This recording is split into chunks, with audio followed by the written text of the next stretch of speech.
Defensiveness and protection come to mind for describing the rough, brutalist exterior of the Mäusebunker. Built in the 1970s, its concrete shell expresses the popular architectural style of its time. The building's heaviness is interrupted by the visibility of prefabrication, indicated by differing slabs and their grid-like placement. Because of its withering, the facade is evidently concrete. Traces of moss, darkening, and breakage speak of decay and represent the aging identity of our brutalist past. One feels the structure has aged beyond its own good and needs caring. Therefore, the concrete facade can be interpreted as an argumentative indexical legisign.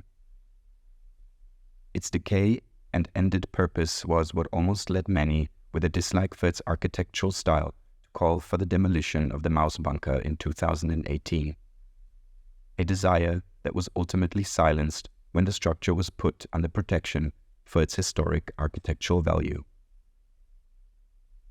One of the most striking features of the Mäusebunker are its external pipes. While their tubular appearance and metallic material identify them easily as such, their use for ventilation must be interpreted or contextualized through knowledge of the building's purpose. The ventilation tubes show qualities of an argumentative, iconic legisign. The chimneys and cannon-like pipes invoke almost immediately connotations of cruise ships and war tanks simultaneously. A morbid juxtaposition of recreational joy and war violence that ironically reveals the building's equally disturbing purpose. For more than 30 years, the building served as a research institute for experimental medicine. More clearly said, it was a laboratory for animal testing. The exaggerated tubing would exchange fresh air for air contaminated with the particles of sick and dying animals.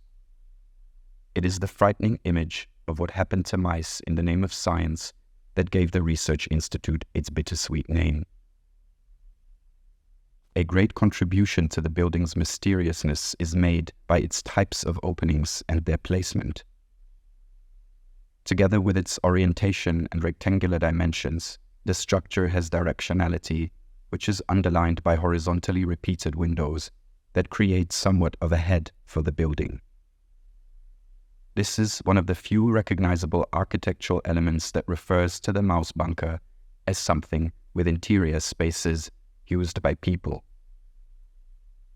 While those openings can be read as an argumentative, iconic legisign, the second type is more of an argumentative, iconic sin sign. Unusual pyramid-like concrete protrusions that remind more of defense armor contain triangular windows all pointing in the same direction. Seemingly non-openable, they serve as the only elements that bring light into a big part of the building mass. Their recognizability is not evident from all perspectives and distances. A strong sense of singularity is essential to what this building is. Few man-made structures can be described as truncated pyramids. Interestingly, ancient pyramids as holy places hold a similar sense of eeriness and alienness as this architecture. Some find it ugly, others exciting, but few will pass it without acknowledgement.